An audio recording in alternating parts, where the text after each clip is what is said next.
Archaeologists were looking for the long-lost tomb of Cleopatra when they found something that seemed too good to be real.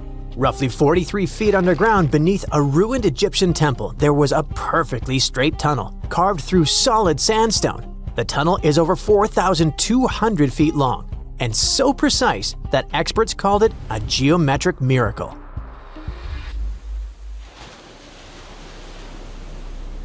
The tunnel sits beneath an ancient city west of Alexandria, near Egypt's Mediterranean coast. The team that found it carefully peeled back layers of stone and debris until they hit this passage, about 6.5 feet tall, cut cleanly into bedrock. There were no collapse marks or wandering curves, just precision. If you've ever tried to drill a straight hole into a wall at home and failed within seconds, imagine doing this underground for nearly a mile. Ancient builders had no GPS, no lasers, no modern surveying tools. Yet, this tunnel stays remarkably level over its entire length. That means they understood gradients, angles, and distance in a way that goes far beyond stack stones and hope. Engineers today rely on machines to maintain that kind of accuracy underground. These people relied on knowledge, repetition, and patience. Parts of the tunnel now sit underwater or collapsed, probably after several earthquakes that struck the region centuries ago. Some experts think the tunnel may have once connected the temple to water sources or ritual areas closer to the sea. Archaeologists noticed that the Egyptian tunnel is an exact replica of the Eupalinos tunnel in Greece. It's believed to be one of the most important engineering achievements of antiquity, which only makes the Egyptian tunnel more special. Underground passages in ancient Greece linked temples to sacred springs. Back in ancient times, people moved through space in specific ways, underground and above, to reenact myths and journeys of gods. A tunnel like this could represent a path to the underworld, rebirth, or divine transition. Nobody would invest this much effort in construction just for decoration.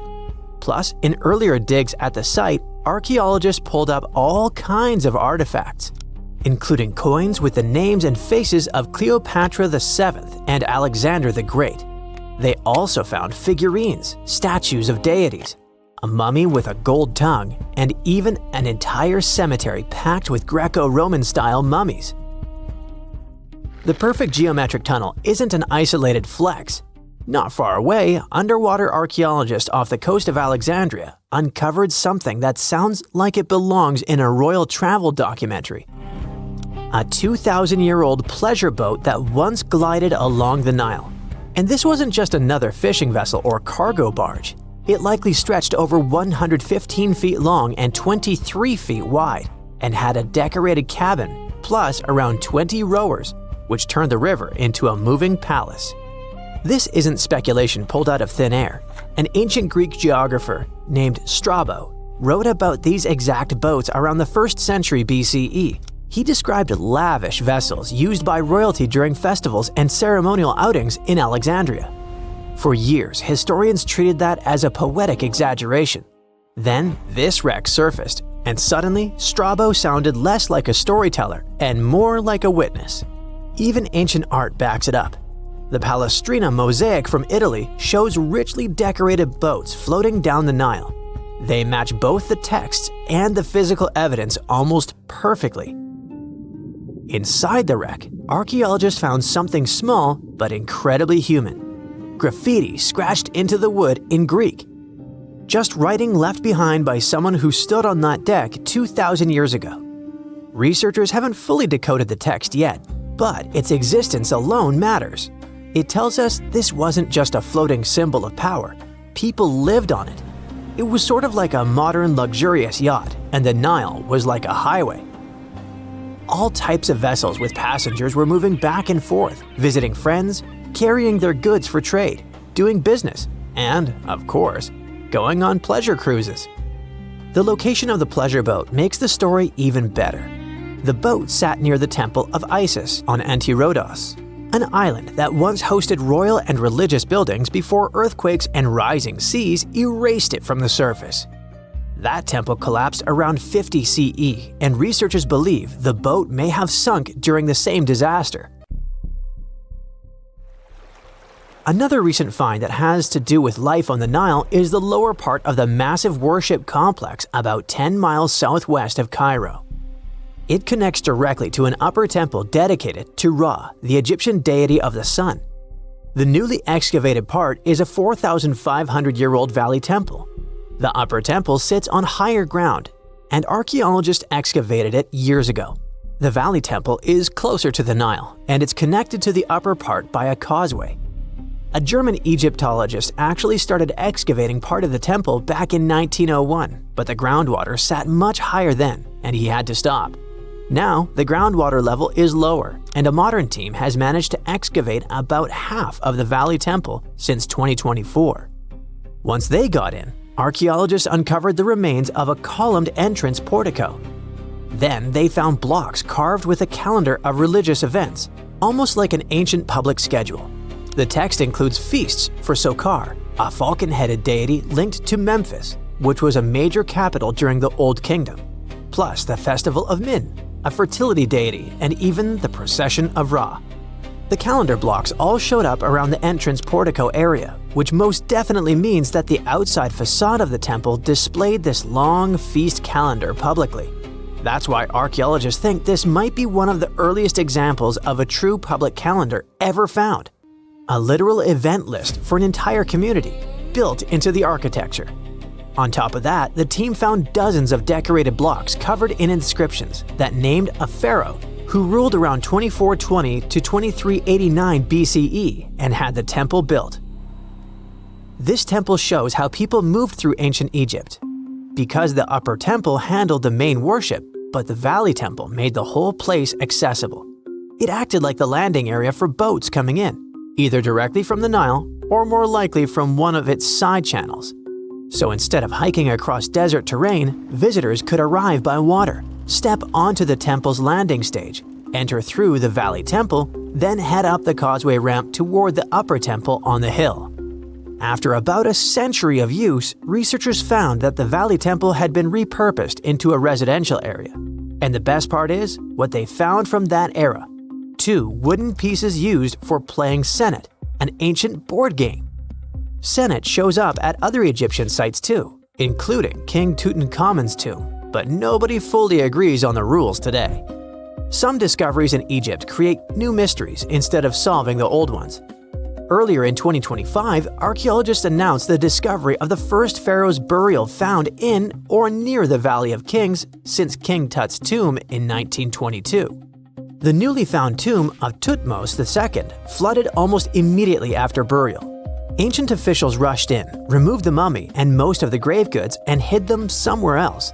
The weirdest part is that an alabaster ointment jar inside the tomb links the burial directly to Hatshepsut, Thutmose II's wife and half-sister.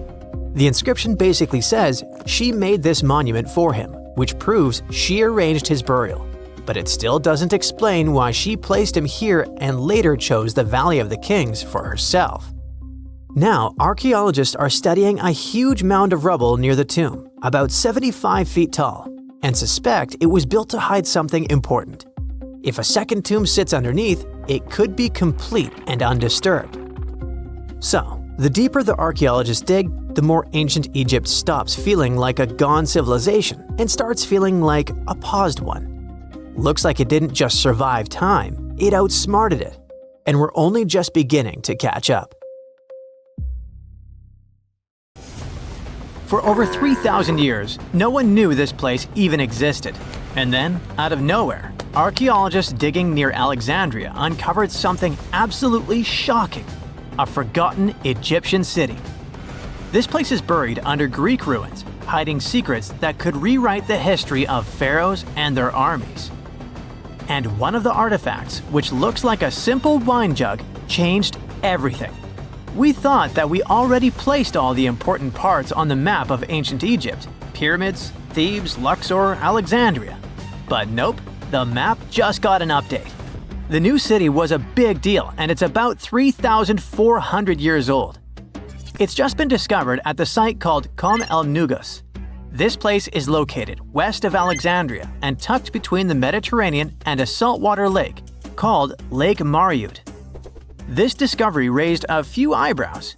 Scientists thought that this place used to be empty and that it was only settled by the Greeks in about 332 BCE.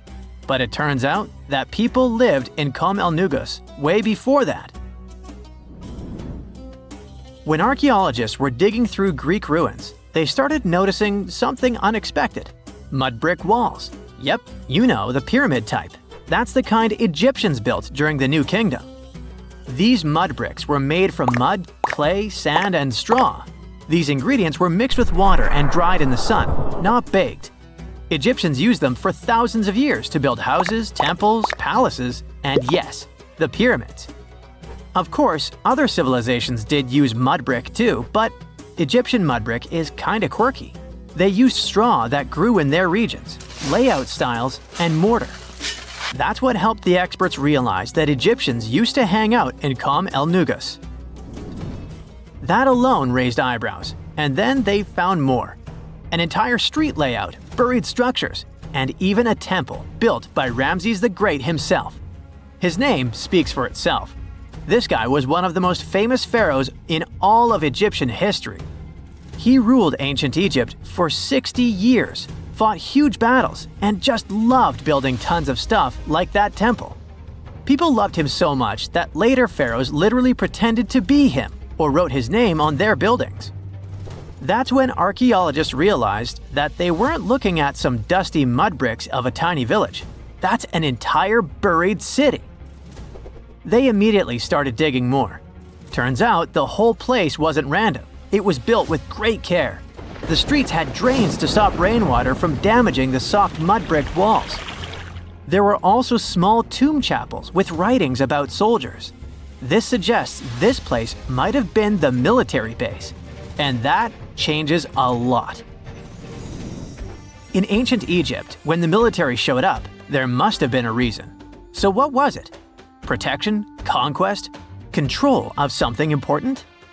In the case of this city, it was probably about wine, water, and trade on the edge of the desert. What's even crazier is that we still don't know just how big it was. The team has only uncovered part of it so far. There could be fortifications, warehouses, administrative buildings, or even more religious or royal structures waiting underground. We also don't know what this town was called in ancient times. That name is still buried. But it might be uncovered someday, maybe inside a wall, maybe on a scroll, maybe on another broken jug. One of those already turned out to be a mind-blower. A chunk of a ceramic jar, called an amphora, had a royal seal pressed into it, and that seal bore the name Meredaton. Princess Meredaton wasn't just anyone. She was the eldest daughter of Queen Nefertiti and the older sister of King Tutankhamun. Yes, that's right. Both Nefertiti and King Tut were involved here.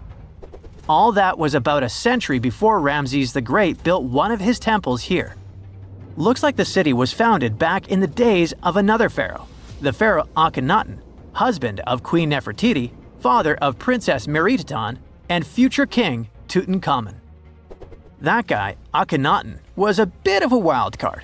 He was the type who really gets weird about one of his interests. He tried to completely change Egypt's religion, forcing everyone to worship the sun disk called Aten instead of the usual deities. He basically told all Egypt that all their mythology was wrong, and from now on, there will be no more Osiris, no more Thoth or Set. Just raw sunlight only, people. That's known in history as the Amarna period. And he went all in. Changed his name, built an entirely new capital city called Amarna in the middle of the desert, redesigned temples, rewrote hymns, and even banned traditional religious imagery. Even the art got wild at the time. People started getting elongated heads, belly rolls, and all that humanity and vulnerability carved into stone. It was deliberately weird. He wanted to show the family not as perfect gods, but as human vessels of divine light. Everyone had to awkwardly smile and play along because he was the pharaoh after all. The wackiest part is that after his rule, his son, Tutankhamun, reversed all the sun disk-related stuff. He literally changed his name from Tutankhaten, which means living image of the Aten, the sun disk, to Tutankhamun, which means living image of Amun, one of the great older deities. King Tut brought back the old deities, reopened the temples, and erased as much of Akhenaten's legacy as possible. Looks like his family didn't really like the sun cult after all. Meanwhile, this discovered wine jug shows that the city was probably active, thriving with life during Akhenaten's times. That's huge! Up until now, there was no clear evidence that his radical ideas and projects extended all the way to the north. The jug also shows that vineyards and wine production reached all the way to the north in ancient Egypt. Wine really was a huge deal, worthy of placing a military base here. Princess Meritaten most likely used this jug. Just like with her brother, she was born into the sun and named after it. Her name, also spelled Meritaten, meant beloved of the Aten. As the eldest daughter of Pharaoh and his queen, born right into the middle of radical religious changes, she was raised to perform the future queen's duties. From her earliest years, she walked in temples alongside her mother Nefertiti, shaking the sistrum in solemn rituals. She was there when Akhenaten established his capital city, Amarna. He clearly loved his family. Meritaten's face was etched into its stone walls more than anyone else. In every temple, in every sacred scene, her figure appears, revered. Things get foggy in history after her father passed away. The throne wobbled. King Tut was very young, only 9 years old when he had to take new duties. Meritaten seemed to have been a brief step between her father and her younger brother. She married someone called Smenkhkare. History isn't even sure who that mysterious man was. Could have been a puppet, a phantom king in a crumbling dynasty. May have even been her brother. Whatever the truth was, these two took power and ruled together for a while. Meritaten got the title of the Great Royal Wife, a title of immense power. But Smenkhkare was a very short-lived ruler. He passed away just in about a year. There are some speculations among historians that Meritaten was the actual ruler, the informal female pharaoh, because her brother was too young.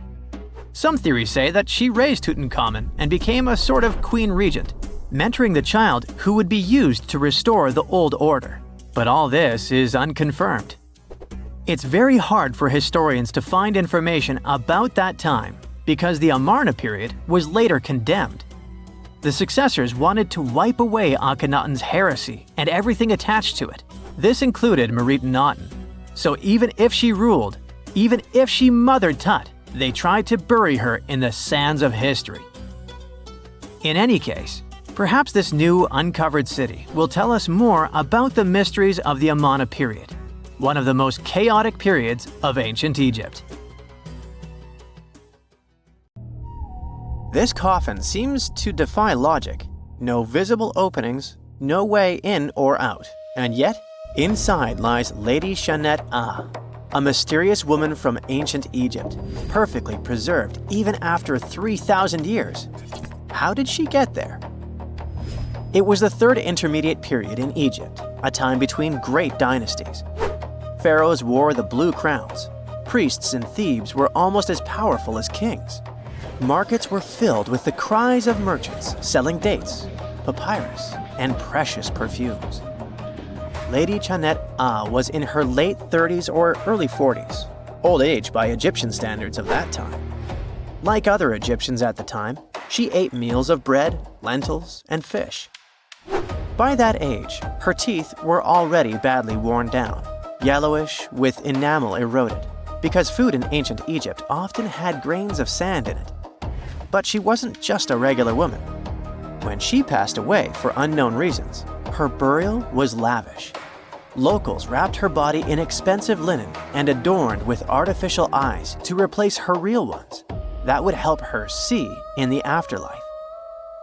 And that's exactly how we found her 3,000 years later, in a beautifully decorated sarcophagus. It was made of cartonnage, which is kind of like papier-mâché, made by layering linen and papyrus with adhesive. These coffins were wildly strong, lasting for thousands of years, all thanks to Egypt's super dry climate.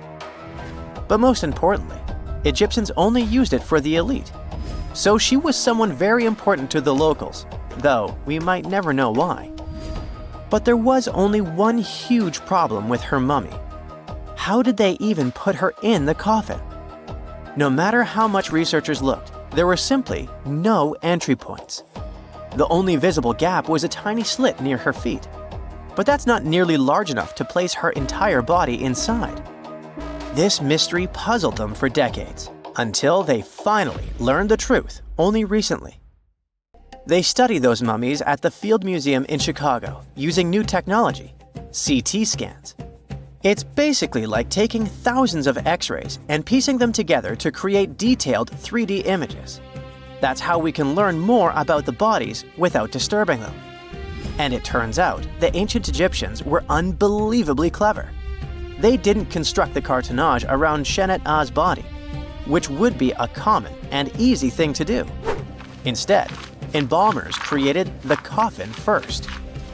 Then, they softened this coffin with moisture to make it flexible.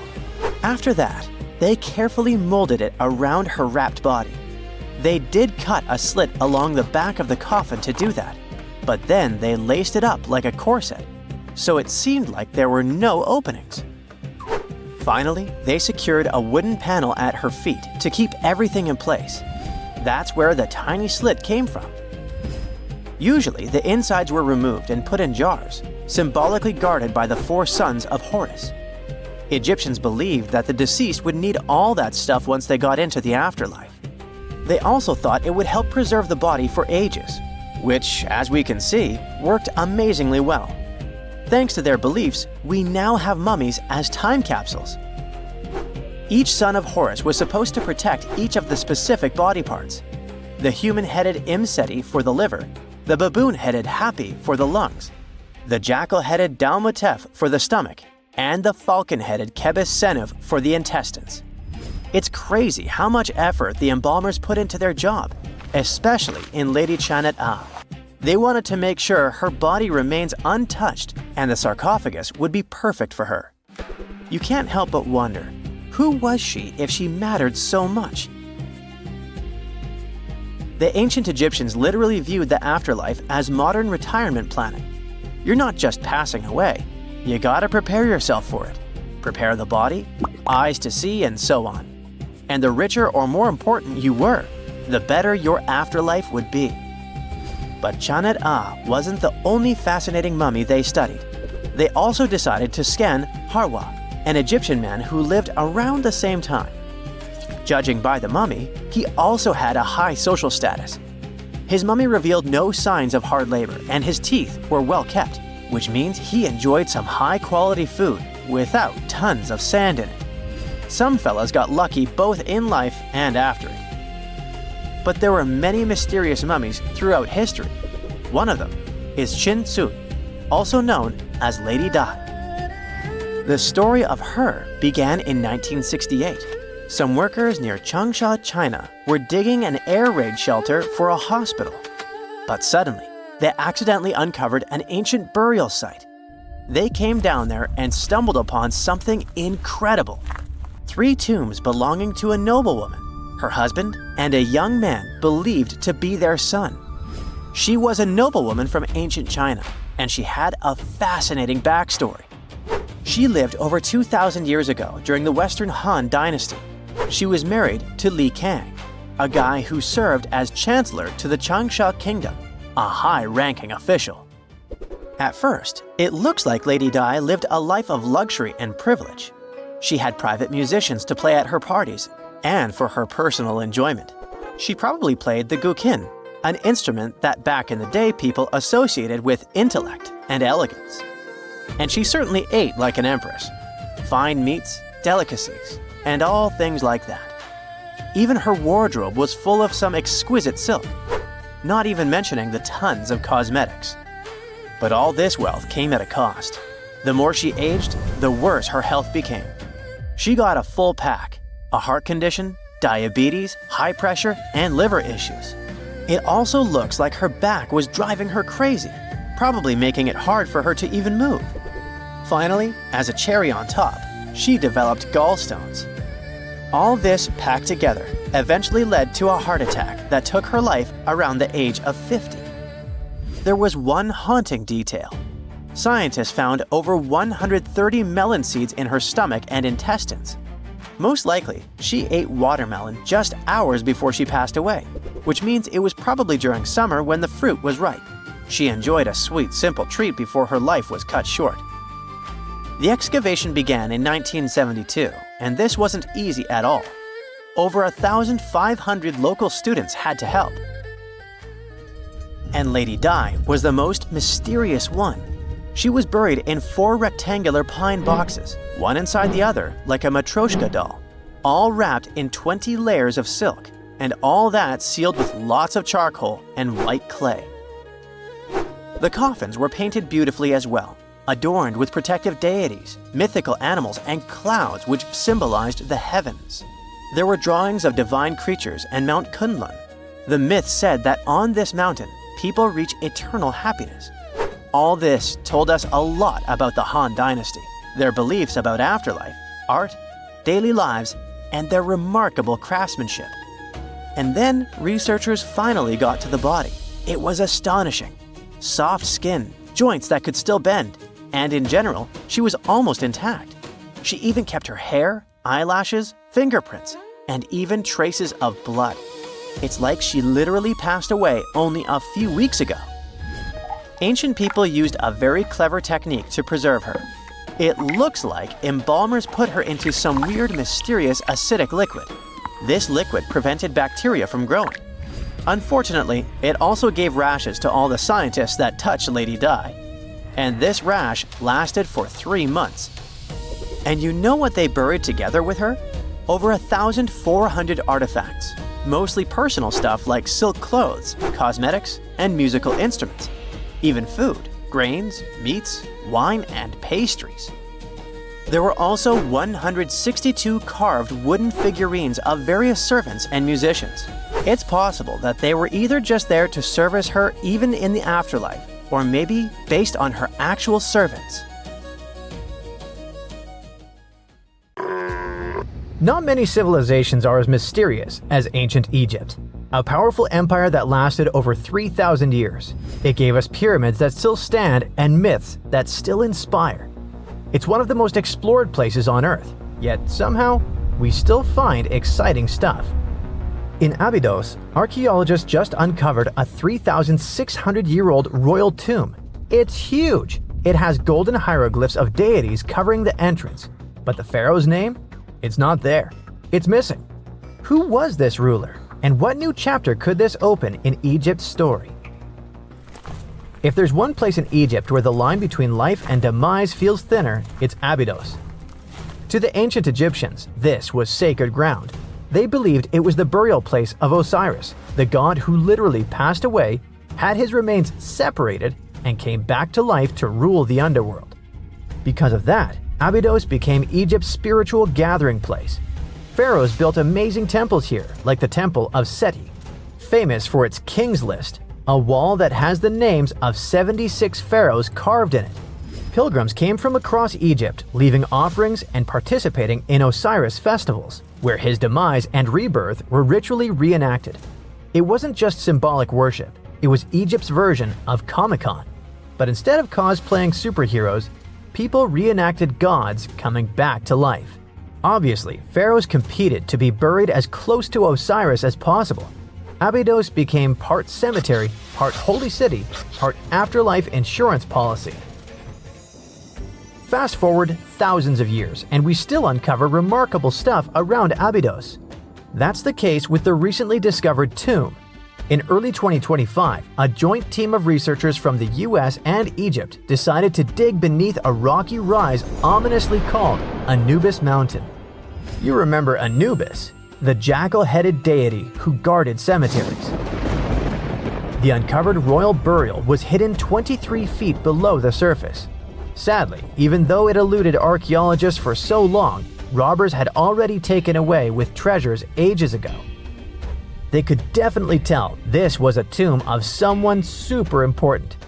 Similar to how you can walk around a mansion with no furniture but still deduce that someone rich must have lived there. The chamber had mud brick vaults rising over 16 feet.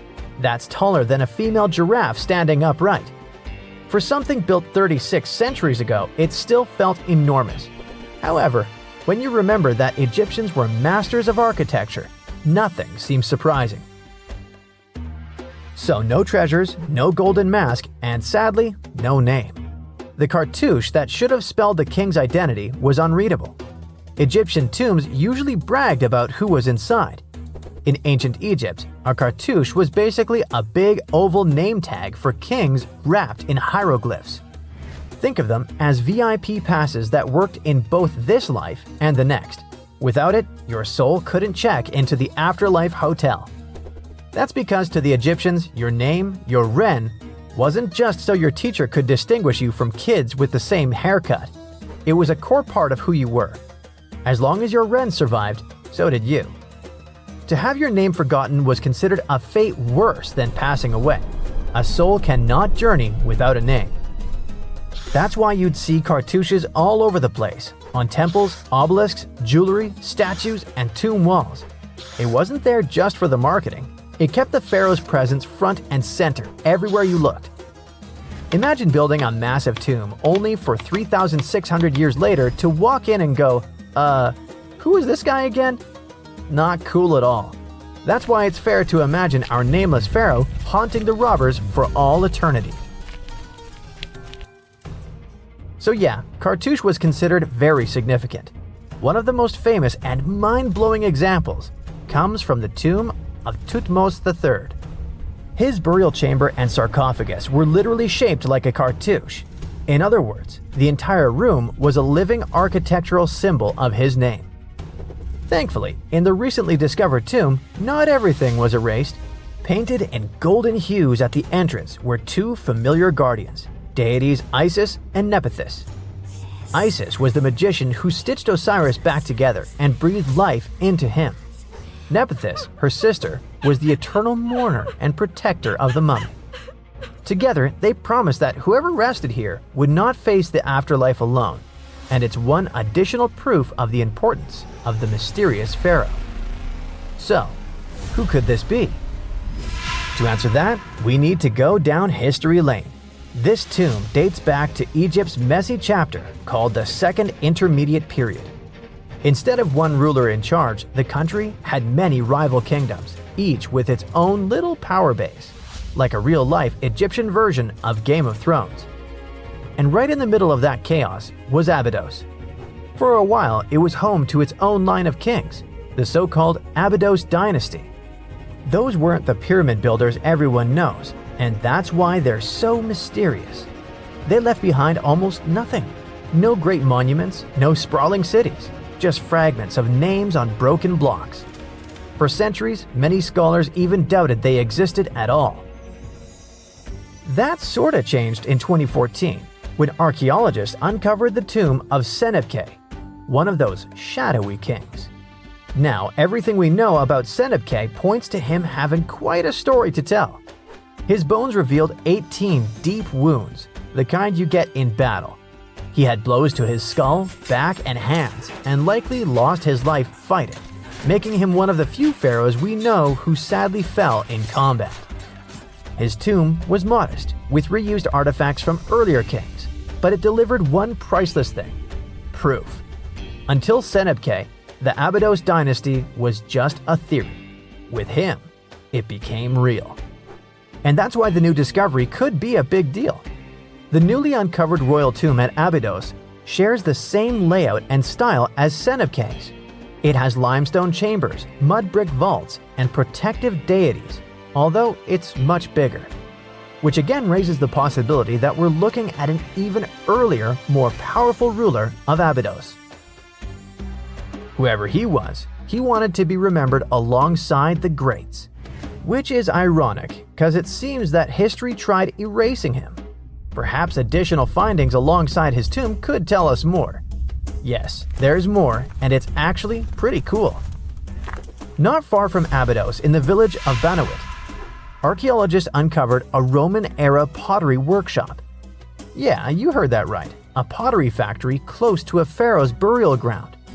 The site had huge clay kilns, storage rooms, and even broken shards called ostraca. They were basically ancient sticky notes. Except instead of shopping lists, those had receipts scratched onto them in Greek and Demotic Egyptian.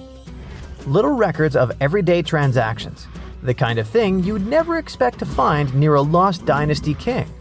Honestly, the Potters missed a chance. Forget boring receipts, they should have been selling Osiris's mugs and Anubis figurines to pilgrims and tourists. But that's not all. It seems that centuries later, during the medieval period, the same ground became a cemetery. Archaeologists found mud brick graves with skeletal remains. This could mean that Abydos kept its aura of significance for hundreds of years after the age of pharaohs. So why this hill again and again? Is this place really a getaway to the afterlife? It is, after all, the very place where Osiris is said to rest. That belief lingered like a shadow for thousands of years, strong enough to pull in pharaohs and later medieval families. Different rituals, same sacred ground.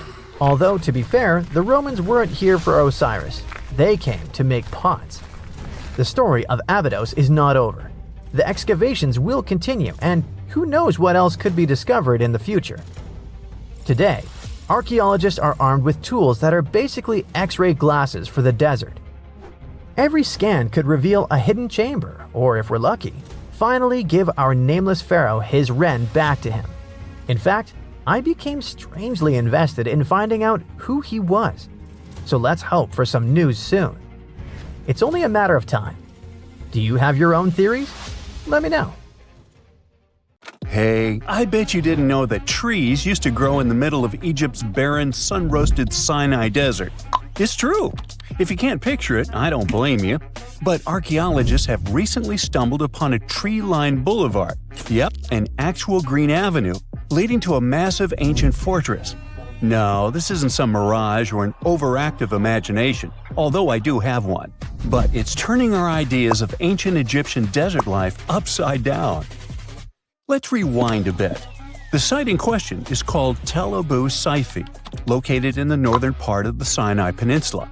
For a long time, it was known as a dusty archaeological footnote, the home of ruins from the Ptolemaic and Roman periods. You know, the era after Alexander the Great swaggered through Egypt and the Roman Empire called dibs. But recently, Egypt's Ministry of Tourism and Antiquities decided to give it a fresh dig. And what they found out turned to be more than just a forgotten outpost. We're talking about a full-on military fortress with defensive trenches, paved roads, lime kilns, barracks for soldiers, and even room for their families. A whole bunch of living quarters right in the middle of a desert doesn't feel very homey until you remember our star, the unexpected Green Avenue. This road was over 300 feet long and 36 feet wide, as long as an American football field, paved with limestone slabs and lined with more than 500 clay planting pits. These weren't for show. They held actual trees, creating a shaded tree-line entrance straight to the fortress. Imagine walking through that, the sun blazing overhead, and suddenly, blessed shade. Ooh. Now, that's not just a grand entrance, that's an ancient red carpet, or maybe a green one. But this wasn't about curb appeal. The existence of hundreds of trees in a desert landscape over 2,000 years ago tells us something big. You see, the Ptolemaic Egyptians weren't simply good at building monuments, they were also masters of water management. In a place where rainfall is rarer than a selfie with a pharaoh, they somehow found a way to grow rows of trees. Now, let that sink in. To irrigate that many trees in a desert, they must have had a sophisticated irrigation or water transport system, something capable of moving and distributing water efficiently in this harsh climate. Maybe they channeled groundwater, or maybe they captured seasonal rain, or maybe ancient sprinkler systems. Okay, maybe not that fancy. But still, it's clear they were ahead of their time. Here's the thing, we already know the Egyptians mastered water control. They harnessed the Nile with ditches and canals to feed distant fields. So irrigation wasn't exactly a mystery to them. They had the skills and the knowledge. And sure, scientists still debate what the Sinai climate was like 2,000 years ago. But many believe it may have once been greener. After all, take one look at those dramatic mountains and rocky landscapes, shaped and sculpted as if by brute force of ancient rivers. And it's hard not to think that water once played a bigger role out there. Plus, archaeologists have found tons of evidence showing that Ptolemaic Egyptians cultivated fruits, vines, and trees on a large scale. In other words, growing a forest in a desert might feel wild to us, but to them, it was just another Tuesday. And now, this green avenue is making archaeologists wonder, what if similar irrigation systems were used elsewhere, say for transporting the enormous stones used to build the pyramids? There's already a theory that ancient rivers or human-made canals helped move those stones. And the Tel Abu Saifi discovery? Well, it might just be the missing puzzle piece. This isn't just a dream. Back then, rivers were like highways, power grids, and cargo trains of the ancient world, all rolled into one. Egyptians used them for everything: irrigating crops, trading goods, powering industry, and even mobilizing for war. If you were doing something important, odds are it involved a river. But wait, it gets even better. Excavations revealed deep defensive trenches, like ancient moats, dug more than 6 feet deep around the fortress. Those weren't just muddy ditches. They were part of an elaborate defense system designed to be filled or bridged to control access. Think of it as ancient Egypt's version of a retractable security gate, minus the hydraulics. And while the trenches were keeping intruders out, life inside the fortress was bustling. Remember how we said archaeologists had found military housing units? It turns out soldiers might have lived there with their families. So this wasn't just a barracks, it was a thriving community, with meals, routines, kids playing, and probably a whole lot of ancient gossip flying around the dinner table. In addition to all the military stuff, researchers found 4 massive lime kilns used to produce quicklime, an essential ingredient for making construction mortar. These kilns are a big deal because they suggest that during the later Roman period, Tel Abu Saifi turned into an industrial hub. It was like the Home Depot of ancient Egypt, churning out materials to build and repair buildings. But here's where the plot thickens. Underneath all of this, beneath the roads, the trenches, the kilns, archaeologists found the corners of an even older structure, a mystery building. Could it be the remains of a third, much older fortress? Or an ancient cemetery or lost city? Nobody knows yet, but one thing's clear: this story isn't over. Honestly, this might be the coolest archaeological cliffhanger of the decade. So, what does this all mean? Well, for starters, it challenges everything we assumed about desert life in ancient Egypt. For the longest time, deserts were thought of as natural barriers, dry, deadly, and empty. But this find suggests that the desert might have once been green and full of life, not because the climate was dramatically different, but because the Egyptians were incredibly good at bending the environment to their will. They didn't just survive in the desert, they transformed it. It also adds fuel to the fire in the age-old debate about ancient Egyptian tech. If they could build a fortress with tree-lined roads, moats, irrigation, and industry in the middle of the Sinai, is it really such a stretch to imagine they could engineer water channels to move pyramid stones? Forget the Ancient Aliens TV show. Sure, it's entertaining, I'll give you that, but it makes us forget something crucial. Those people were brilliant.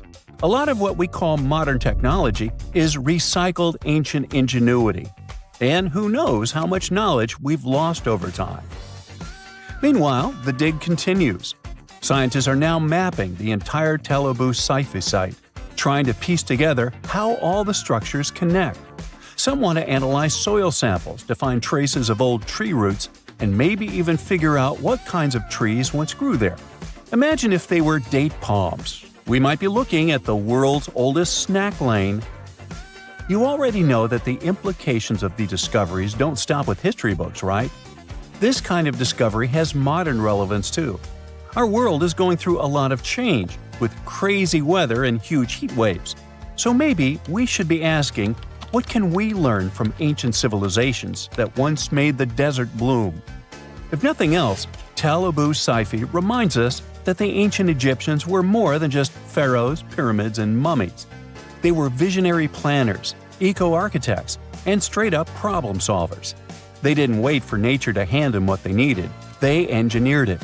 And thanks to discoveries like this, we're getting a clearer picture of just how advanced and, frankly, how cool ancient Egyptian civilization really was.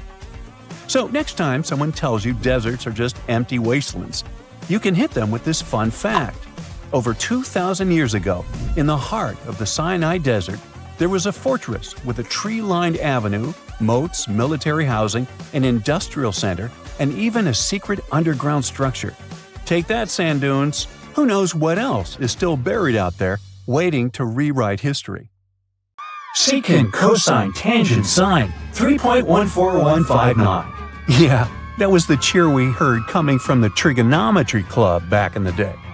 For the rest of us in math class, terms such as sine, tangent, and pi were just bewildering. Who invented these and why? Was their only purpose to make it harder for students? Well, not quite. Trigonometry was invented by the ancient Egyptians. They needed this knowledge to construct pyramids, and they did a pretty good job too. The Great Pyramid in Giza still stands today, some 4,500 years after it was built. No recalls either. So let's get out of that classroom and on a journey through time to reveal the secrets behind the ancient Egyptians' precision. Here you are, standing on the Great Pyramid's construction site, some 9 miles from Cairo. Well, the city still isn't there, as you're surrounded only by the desert and teams of construction workers. They're transporting large stone blocks weighing 2.5 tons each. They're inside a wooden sled that sits on large rollers. A crew of 8 men rolls these blocks along the ground. You immediately think of the rollers on a supermarket cash register. The principle is exactly the same, but the scale is greater, much greater. Scientists estimate that the Egyptians used 2.3 million such blocks in the Great Pyramid alone. And the block in front of you is one of the lighter ones. The heaviest of them weighed up to 15 tons. But where did all these blocks come from? Most of them originated from quarries around Giza. It's not that impressive, you think, but wait until you hear how ancient engineers transported the granite used in construction over 500 miles to the pyramid. There were no railways or highways back then, but the mighty Nile was always there. Researchers even believe that the Egyptians dug a canal to connect the Nile directly to the pyramid's construction site. All they had to do then was to wait for the flood season to begin, and voila! The rising water levels floated the heavy stone blocks for them. But how did they lift the enormous stones on dry land to stack them up to the top? Did they use oversized cranes? Well, ancient Egyptians worked around this problem, literally speaking. One of the workers is now pointing to the giant ramp going around the pyramid they're building. This is how a mountain road zigzags its way to the top. If the ramp went directly to the top of the pyramid, then workers couldn't pull the stone blocks along it. It would be too steep. Scientists have calculated that 8% could be the maximum incline. So ancient Egyptians just extended the ramp around the pyramid. Again, these are all theories, as the ramp could have been inside the pyramid, as some researchers suggest. The exact building method is still a mystery, guarded by the Sphinx. That's its real name, right? Wrong. As the Great Sphinx is just the statue's alias. You know, the name writers take when they want to hide their true identity, or a singer's stage name. The Sphinx's real name, translated from Egyptian, means Horus in the horizon. That was the name for the Egyptian deity of the sky. The trail of mystery doesn't end there. As a man walks past you with a bucket of paint, he's going to add a touch of color to the Great Sphinx. Researchers found specks of this red color next to its ear. That was some strong paint, as it survived for thousands of years. You are now standing straight in front of the Sphinx. You look up. It's very tall, right? 66 feet to be precise. Now resist the urge to take a selfie. You can do it. Now you notice something else. It looks like the Sphinx is in the center of a giant triangle in the back. That's one side of the Great Pyramid. And no, your eyes are not playing tricks on you. The Sphinx really does sit in the center of the pyramid's lateral face. Here's where math comes in handy. A pyramid has 4 sides, called lateral faces. There's also a 5th face, the base, but that's not visible. It's, wait for it, face down. The Sphinx has one last mystery to reveal: its age. Scientists agree that Pharaoh Khafre built the Sphinx. He ruled after his father, who had built a great pyramid nearby. So both structures were finished around the same time. Let's talk about numbers again. You've heard of Cleopatra, the Egyptian princess described as a woman of great beauty. Hello? She saw the pyramids, but she lived closer to the time of the first iPhone than the time of the people who built the pyramids. Fascinating, right? You can see thousands of people around you. They're working hard to build the pharaoh's tomb. But how many of them are there exactly? One Greek philosopher estimated there were as many as 100,000 workers. Seems like an okay number for such an enormous structure, but it can't be true. Science simply can't back up this number. Egyptologists put the total number of workers at 30,000. And yes, Indiana Jones was one of them, at least on the big screen, but he showed up late. Egyptologists know a lot about the pyramids, but not everything. Not because they don't want to, but because they haven't yet dug up enough evidence. They can only guess how the building process went. First, engineers would arrive to choose the right spot and do the necessary measurements. That's why they needed all that complicated math. Then, it's time for sourcing the material, the large stone blocks I mentioned earlier. When boats deliver them to the site of the future pyramid, workers can finally do their thing. They operated in smaller groups, but there were at least 2,000 of them chiseling and carving away at any given time. Sounds like a typical construction site today? Well, that's because it is, just thousands of years ago. It's amazing what ancient Egyptians were able to achieve with just copper and stone tools. The pyramid is now complete in front of you. But is it the same pyramid we see today? Why is this structure shining bright in the desert sun? Isn't it supposed to be a dusty yellow color? Well, no. Human activity and the elements have completely stripped the outer layer of stones over time.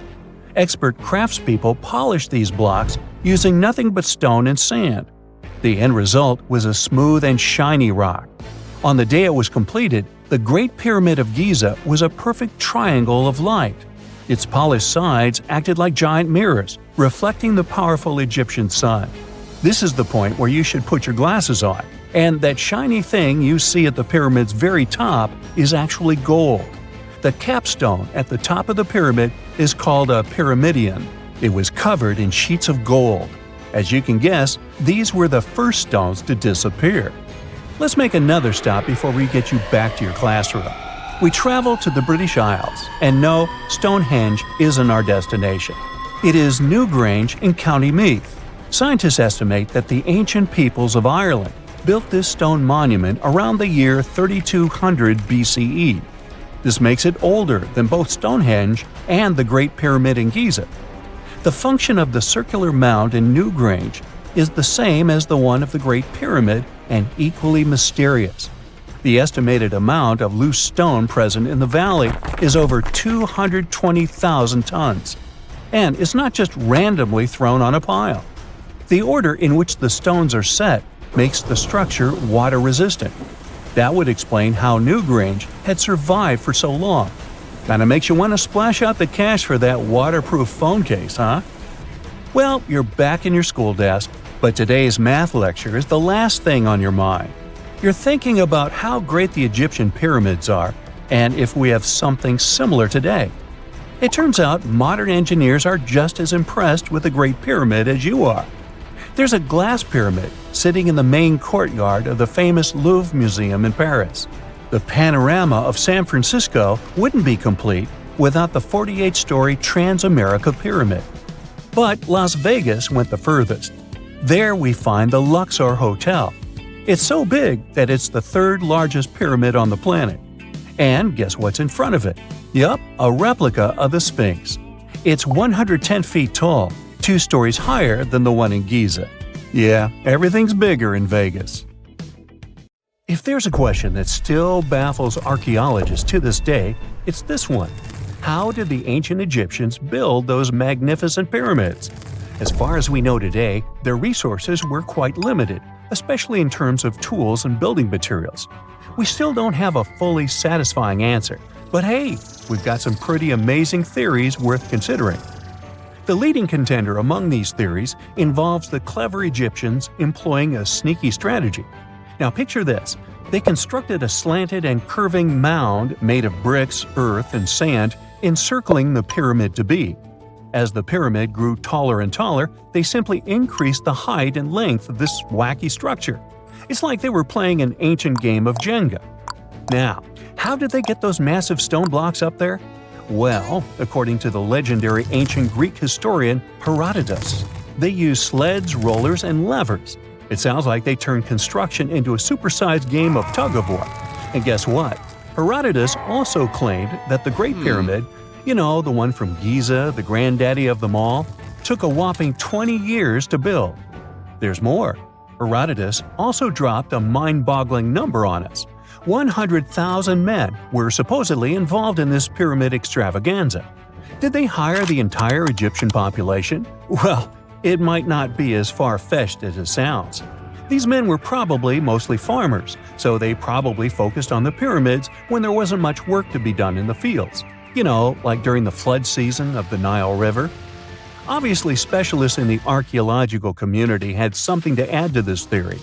By the late 20th century, they discovered some evidence that suggests the workforce might have been smaller and more permanent than previously thought. Instead of a massive army of 100,000 pyramid builders, they proposed that a modest crew of around 20,000 workers, accompanied by support personnel like bakers, physicians, and even spiritual leaders, could have gotten the job done. There was also this theory that claimed that the pyramids were actually built from the top downward. It suggested that these colossal structures were nothing more than isolated hills used as quarries.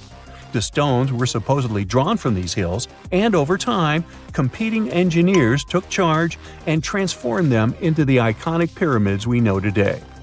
Now, before you dismiss this theory as a wild fantasy, some folks thought it wasn't completely crazy. After all, there are instances where isolated hills exist, so maybe this theory had a tiny glimmer of truth. Whether it involved ramp building or ingenious work schedules, one thing is clear. Those pyramids have definitely left their mark on history and on our imaginations. Now, speaking of ancient Egyptian mysteries, there's this gigantic unfinished obelisk sitting in ancient Egypt, and scientists are trying to figure out how it was shaped. Now, some people suggest that our industrious ancestors used handheld pounders to get the job done. One expert has a different take on the matter, though. He argues that if we take a closer look at the pattern left behind by the shaping tool, we'll notice something peculiar. The walls of the trenches surrounding the obelisk display a neat and even pattern, which is pretty unlikely if they were pounded away by mere mortal hands. According to this expert, those horizontal striations are usually the result of a tool that takes breaks while removing material, leaving its mark on the surface. But wait, there's more. Imagine the tool being rocked back and forth against the trench walls, clearing away the waste to keep the trench from narrowing. Well, in that case, the tool might have left some funky horizontal striations where it was pressed against the sidewall. This sounds like some fancy technology at play, don't you think? And guess what? The dynastic Egyptians probably didn't have access to that kind of know-how. Another famous Egyptologist from way back also uncovered a bunch of core drills during his adventures. Although the actual drill bits are missing, his collection houses these particular core remnants made of limestone, alabaster, and even granite. These constructions aren't the only amazing thing the ancient Egyptians left behind, though. As it turns out, the Egyptians were the genius minds behind the creation of the handheld mirror. Yeah, that little mirror you use every day to check yourself out. But here's the twist. These mirrors are like pieces of art. They were decorated with inscriptions and figures. But that's not all. The Egyptians had a serious concern with their appearance. They knew the importance of personal hygiene and looking fabulous. So, in their quest for pearly whites, they invented toothbrushes and toothpaste. Dental problems were pretty common back then, and their smiles weren't exactly all white. Dentistry wasn't their strongest suit, you see. Maybe their minds were distracted by all that pyramid building. So that doesn't mean those ancient toothpaste recipes weren't amazing. One delightful concoction included rock salt, mint, dried iris petals, and pepper. Some brave dentists in the 21st century tried it out, and it worked pretty well. Ground-up ash was also used in another recipe to create a tooth cleansing paste. Mint was missing, so that didn't do much for their breath. That's when the genius Egyptians came up with the world's first breath mints. They made tablets from heated spices like cinnamon, and they mixed it with honey. Now, let's shift gears to home decor, Egyptian style. They surely took ornamentation to the next level. While the concept of decorating furniture started in Mesopotamia, the Egyptians cranked it up a notch. They went all out with different colors of ink and even developed various weights of paper. Oh, and let's not forget about those cute little area rugs we all have in our homes today. Guess who came up with the idea? Yep, the Egyptians. They used the versatile papyrus plant to make those cozy rugs. And speaking of trends, the Egyptians loved their knickknacks.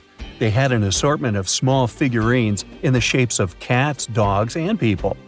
These statues were made from various materials, like simple sun-dried mud to the ultimate bling of gold. It all depended on how loaded you were. The Egyptians were also all about farming, and they knew that clean water was crucial for their crops and animals. That's why they came up with some nifty inventions and techniques to make sure their land was fertile and their plants were happy. First off, they had the genius idea of using ox-drawn plows. They had two types of plows, heavy and light. The heavy plow would strut its stuff, cutting deep furrows in the soil, while the lighter plow followed behind, fluffing up the earth.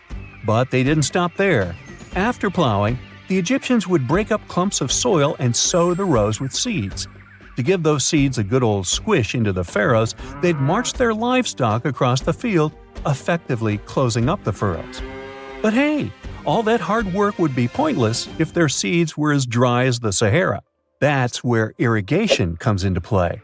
The Egyptians were so good at it that other cultures, like the Greeks and Romans, couldn't help but copy their techniques.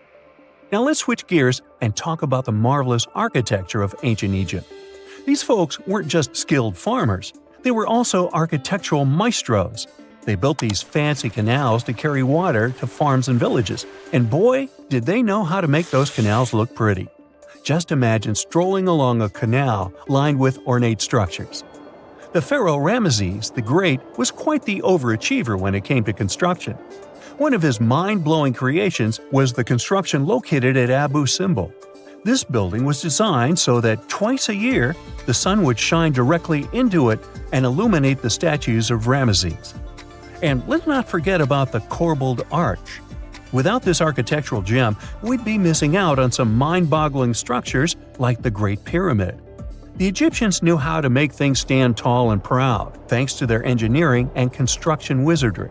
They built grand halls and inner sanctums that make your jaw drop. And some of these temples doubled as astronomical observatories.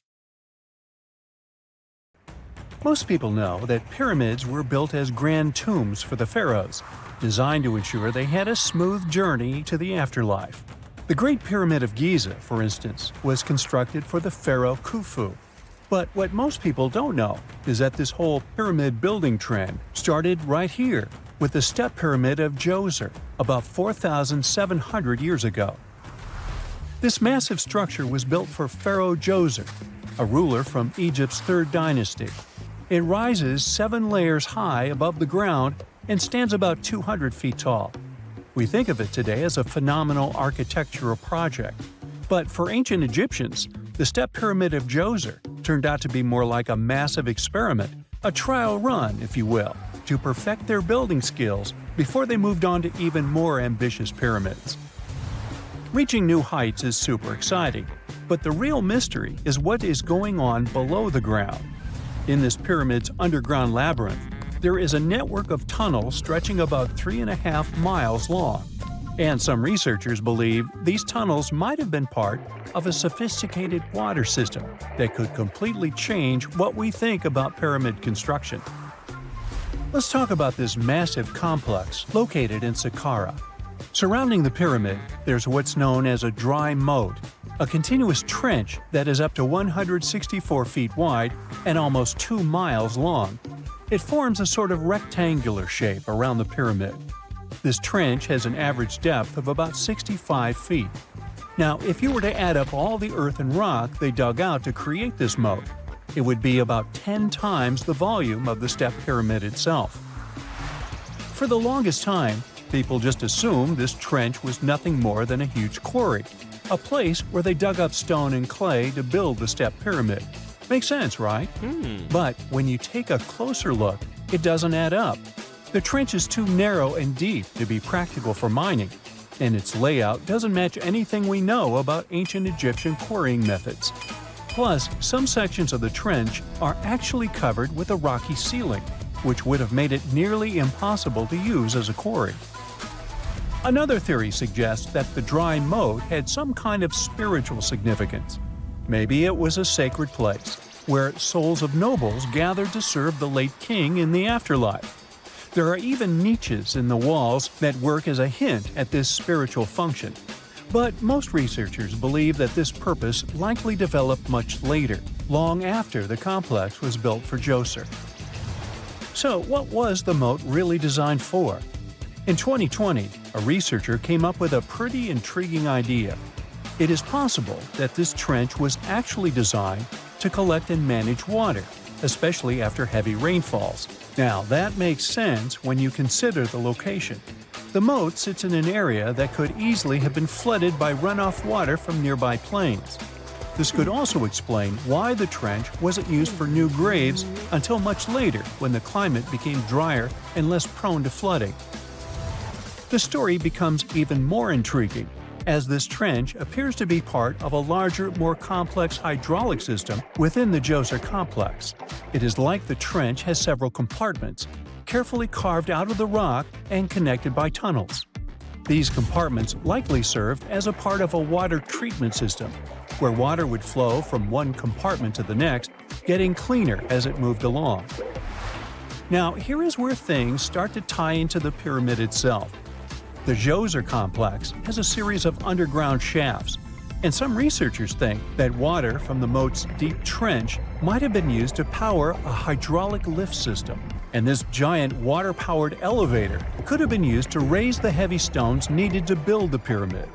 It worked like a volcano, but instead of lava, water did the heavy lifting. Imagine a big deep hole in the ground at the center of the pyramid site. Inside this hole, there was a huge wooden platform, kind of like a giant raft that could move up and down. When the workers wanted to lift a heavy stone, they would fill the hole with water. As the water rose, the wooden platform started to float up, carrying the stone with it, almost like a giant water-powered elevator. When the stone reached the right height, the workers slid it off the platform and onto the pyramid. The idea is that water from the deep trench, after being cleaned and filtered, would flow into these shafts. A massive float, possibly made of wood, would then rise as the water filled the shaft, lifting the stones up to where they were needed for construction. Once the stone was in place, they'd let the water out, lowering the platform back down to the bottom, ready to lift the next stone. This fancy hydraulic lift system could have been a game changer, making the whole building process a lot faster and more efficient without using a lot of workforce. It is like the ancient Egyptians were already embracing the whole idea of work smarter, not harder. But of course, not everyone is on board with this theory. Some experts argue that the area where the step pyramid of Djoser was built couldn't have held enough water from occasional rains to maintain such a fancy hydraulic system. The main theory suggests that, in the past, there might have been some kind of lake nearby that would have filled up after a period of rain, and this lake could have supplied water to the complex's hydraulic system. But there is no mention of such a lake in any ancient Egyptian writings, so it might be more of a what-if situation than a reality. And then there's the issue of the hard work itself. Remember when I said this method could have allowed the ancient builders to raise stones with far less effort? Well, that might not be entirely true. According to some experts, just building this hydraulic device would have required a lot more heavy work than simply moving the stone blocks using good old-fashioned manpower. And let's not forget, The step pyramid of Djoser is like a baby pyramid compared to those that came later. The stones used for Djoser's pyramid weighed, on average, about 660 pounds each, which is nothing compared to the more than 2.5-ton blocks used later for the pyramid of Chephren. If this cool water lift theory gets completely ruled out, we still need to explain how this pyramid was built in the first place. To answer that, we need to rewind a bit and talk about the original plans. See, before Djoser's tomb became a pyramid, the idea was to construct a simple mastaba. This type of tomb was pretty common in earlier periods, a flat-roofed, rectangular structure with sloping sides. But after the original mastaba was finished, they decided to expand it a bit by adding more layers on top. And then they added even more layers, until the construction reached 6 distinctive steps, each one smaller than the previous. And they probably did all this by raising those heavy stones using ramps, not a water-powered elevator. There is still so much we don't know about the step pyramid of Djoser. More research is definitely needed to fully understand how this system worked, or if it even existed at all. But the idea of using water to help build the pyramid adds a whole new layer to our understanding of ancient Egyptian engineering. It's a powerful reminder of just how clever and resourceful those builders were, using the natural landscape and the power of water to create one of the most iconic monuments in history. A gruesome discovery took place in Egypt some years ago. You want to hear about it? 16 human hands, carefully buried in 4 eerie pits. They didn't look too much like human hands at first, since they were abnormally large, but they were. Weirdly, there were only right hands, no left hands were in sight. It turned out that it points to the practice of an ancient dark ritual. Old Egyptian art and tales talked of a ceremony where warriors would present the right hand of their adversaries as proof of victory and ask for gold in return. Egyptians believed in the afterlife, so cutting off someone's hand meant you cut off their power eternally. Guaranteeing this type of defeat was interesting to the winning party. Here, the fight was between Egyptians versus Hyksos, who lived in what was once known as Canaan. Egypt has always been the center of some history-changing findings, and some time ago, this papyrus was found. If we stretched it open, it would be just a tad bigger than the height of a skyscraper. The world's tiniest skyscraper, which is located in Wichita Falls, Texas. When humans didn't write on their notes app, they wrote on this thing, made from the medulla of a papyrus plant. Around 2,000 years ago, ancient Egyptians wrote something reminiscent of a book where they describe most of their funerary traditions and their visions of the afterlife. It's considered one of the most important texts from ancient Egypt and is still sold in bookstores to this day. This ancient manuscript was unearthed from a chamber located just south of the Pyramid of Djoser, located in Saqqara. Oh yes, Djoser is the oldest pyramid in Egypt and not the Giza pyramids like most people think. So recently, the site of Saqqara buzzed with excited archaeologists who probably found one of Egypt's oldest complete mummies. They believe that this beautiful and well-preserved mummy was that of a wealthy man. He was discovered in a deep shaft, covered in layers of gold leaves.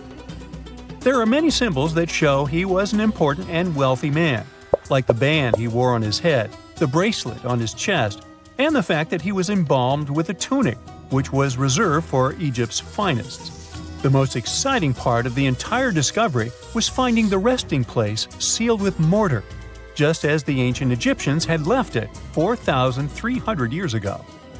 Now this may sound weird, but back in 2008, archaeologists discovered a missing pyramid. Now it went missing because it deteriorated over the span of 4,000 years. Today, you can only see its base. It was a pretty important site back in ancient times. It is said that around the area of the pyramid, the ancients hosted a special type of ceremony where high priests would carry mummified remains of sacred bulls. Now, here's a fun fact. Ancient Egyptians believed that Apis bulls were earthly incarnations of the city deity of Memphis and was connected to rites of fertility. It wasn't just any Apis bull, though. They needed to be all black, with a single white mark between its horns and a bunch of very specific characteristics. They were selected by the local priests and honored until they passed away. After that, they were mummified and buried in underground galleries. Meanwhile, this missing pyramid sort of disappeared around the 1800s. It was a German archaeologist who first found it in the village of Saqqara. He called it the Headless Pyramid when he first found it. But then, years after the official discovery, the desert sand came along and covered the whole thing. There were some excavations between the 19th and 20th centuries, but they weren't too systematic. That's why scientists were so thrilled when they dug an entire pyramid's base after removing the 25-foot mound of sand that was covering it. Oh, and it turns out American archaeologists are excavating a cemetery in Egypt that could contain over 1 million mummified bodies. So far, archaeologists have dug around 1,700 mummies. One of the main differences from other classic Egyptian mummies is that these people weren't kings and pharaohs. They were commoners that most likely lived about 1,500 years ago, when Egypt was controlled by the Roman and Byzantine empires. The name of the cemetery is cool, though, the Way of the Water Buffalo, just in case you want to check it out on your next trip. Other than bulls and buffaloes, ancient Egyptians also liked baboons. Are you seeing a pattern here? In the beginning of the 20th century, archaeologists discovered a site filled with mummified baboons in a place called, guess what? The Valley of Monkeys. An animal wouldn't have been mummified if it wasn't considered important. Certain animals were more important than others, since they were linked to specific deities. Jackals were connected to Anubis, the ancient god of the afterlife, and cats were likened to the female deity Bastet. Baboons were a pretty big deal, since they were believed to be connected to Thoth, the deity of wisdom and advisor to Ra, one of Egypt's supreme deities. The archaeologists who studied these animals weren't too happy. They think these baboons were kept inside and were deprived of sunlight for most of their lives. They had extreme vitamin D deficiencies and they were poorly fed. Maybe Thoth got angry with these baboon keepers. Just a guess. Since there's never a boring day for archaeologists in Egypt, they also found human mummies with golden tongues. Since Egyptians were all about the afterlife, they believed that golden tongues might help a person speak once they pass to the other side. I mean, it's a long shot, but hey, why not? Some of these mummies were placed in wooden coffins with goods, such as necklaces, pottery, golden artifacts in the shape of lotus flowers and scarab beetles, and iPhones. Just kidding. A new temple was also unearthed recently in Egypt. Scientists believe it was dedicated to honor Zeus Cassios. That deity would be a cross between Zeus, the almighty Greek deity of the sky, and Mount Cassios. While digging around the Sinai Peninsula in Egypt, archaeologists spotted 2 pink granite columns poking out of the ground, and bingo. They believe these columns represented the temple's front gate and collapsed during an earthquake many years ago. And speaking of deities, there weren't only super serious deities. Recently, scientists unearthed a golden ring in a city south of Cairo. No, Frodo, it's not magical. It was a normal gold ring, but it had the depiction of the deity of fun, officially named Bes. This deity is often described in sacred texts as a happy chubby dwarf. Today, many tattoos we get are sorta deprived of any sense and are made of aesthetic purposes only. In ancient Egypt, though, women would get tattoos as a token of protection for childbirth. That's what scientists think, at least. Around the Nile region, scientists found some mummies that had well-preserved tattoos, which is a rarity since the skin deteriorates so easily. 2 of these women tattooed their lower backs, and the drawings were simple. They were mostly pictures, including that same chubby dwarf we just talked about, Bes. He also had a side hustle as the protector of women during childbirth. Now, would you believe me if I told you ancient Egyptians invented robots? No? Well, that's because that's not entirely true. Sure, they were astronomers, mathematicians, and engineers, and somehow they also squeezed an eccentric invention into that package – an automated deity some scientists called Hathor. This wooden statue had been in the Metropolitan Museum of Art for years before someone noticed its secret. With the help of an X-ray machine, specialists discovered a mechanical operating system inside it. The pulley-like axis goes from the statue's shoulder to her left leg. When the system rotates, the statue raises and lowers her hand. Hey, pick me! I got my hand up here. It's 1898, and you're taking part in excavations in Saqqara. This place, not far away from Cairo, is full of ancient tombs and pyramids. You're in your Indiana Jones mood and hope to find something really phenomenal to become famous. Gold, manuscripts, treasure maps, mummies of famous pharaohs. Wait, a wooden bird? You're really disappointed as it looks like a regular toy. An old one, but still. Little do you know that years later, someone would propose that your bird was actually an ancient monoplane. So the artifact, nicknamed the Saqqara bird, is made of a sycamore tree. The birdie has a wingspan of just 7 inches and weighs around 40 grams. A perfect original souvenir from Egypt, I would say. It's over 2,000 years old and looks pretty plain, without any carvings of feathers or other intricate ornaments.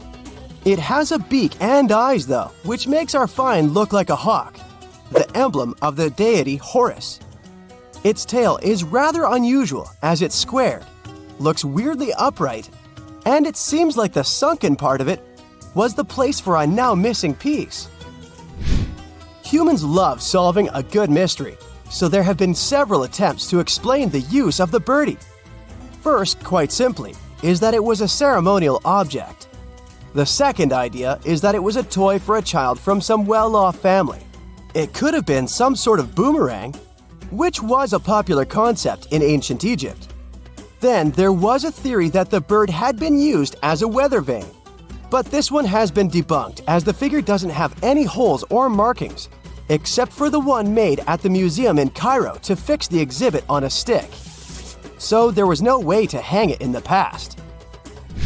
Almost a century after the bird was found, Egyptologist Dr. Khalil Masiha proposed a new theory that it could have been a model of a monoplane. He believed the bird was missing a horizontal tailplane. Otherwise, it had its wings set at a right angle, similar to that of modern planes.